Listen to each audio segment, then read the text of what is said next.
আমরা যাব আজমি মল নরসিংহ মহাবতার দেখতে। তো আমরা অনলাইন টিকিট তো পাইনি, সব হল দেখছি বুক আছে। ওখানে গিয়ে যদি লাকিলি আমরা টিকিট পেয়ে যাই তো দেখতে পাবো, না হলে আর কি ঘুরে চলা যাবে। চলো তো যাওয়া যাক, দেখি। রবিবার ছিল নন্দ উৎসব। গপুকে ভোগ দিয়ে আমি বেরিয়ে পড়েছিলাম আভনি মলের জন্য। প্রথমেই চলে গেছিলাম প্রিয়াঙ্কা দিদির কাছে। ওখানে যেতেই বৃষ্টি শুরু, বৃষ্টিটা থামতে তারপর বেরিয়ে পড়েছিলাম স্বর্ণালীকে নিতে যেতে। এই যে উনি চলে এসছেন, ওনাকে নিয়ে চলে গেছিলাম আমরা আভনি মল। ওখানে গিয়ে পিভিআরে গেলাম। পিভিআরে তো গিয়ে টিকিট কাউন্টারে কোনোভাবে টিকিট পাচ্ছি না, তো ওনারা বললেন একটুখানি ওয়েট করতে 4:30 অবধি, যদি ফাঁকা হয় তো আমরা টিকিট পাবো, নয়তো নয়। আর কি করা যাবে, এই করতে করতে এই টিকিটের চিন্তা করতে করতে আমরা চলে গেছিলাম 99 স্টোরে। 99 কালার আছে, 1 2 3 4 5, পাঁচটা 5 রকম কালার। আমি এটা বাইরে 20 টাকায় পেয়ে যাবো।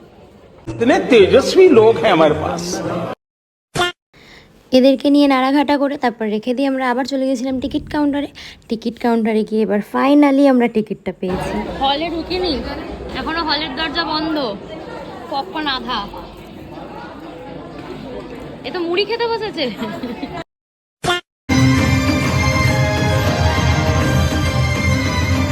बुलाया और मैं चला आया।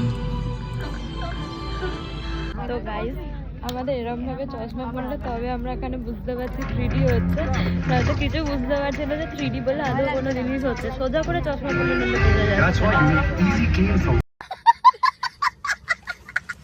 ঈশানী, বনদেবী কে? বনে যারা থাকে? হ্যাঁ, शाबाश बेटा।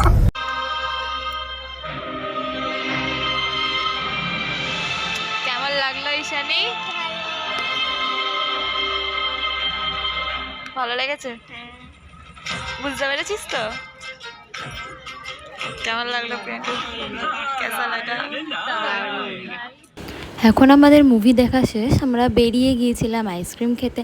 আইসক্রিম খাওয়ার পর বুঝতেই পারছিলাম না যে আর কি খাওয়া যেতে পারে। কি খাবি? তাহলে বাড়ি যাই। মল থেকে বেরিয়ে হাওড়া কদমতলায় ফুচকা খেলাম, মাংস কিনলাম আর চলে গেছিলাম প্রিয়াঙ্কা দিদির বাড়ি। সেদিন দাদা মাংসটা সেরা রান্না করেছিল। থ্যাংক ইউ দাদাকে। করে সবাইকে টাটা করে আমি চলে গেছিলাম বাড়ি। আর মুভিটা নিয়ে আমার একটাই কথা বলা, তোমরা যারা এখনও মুভিটা দেখোনি প্লিজ গিয়ে দেখে আসো। কথা দিচ্ছি কোনো রকম কোনো আফসোস হবে না মুভিটা দেখার পর। আমার ভিডিওটা ভালো লাগলে লাইক কমেন্ট শেয়ার অবশ্যই করো, আর আমার চ্যানেলকে সাবস্ক্রাইব করে দিও। রাধে রাধে।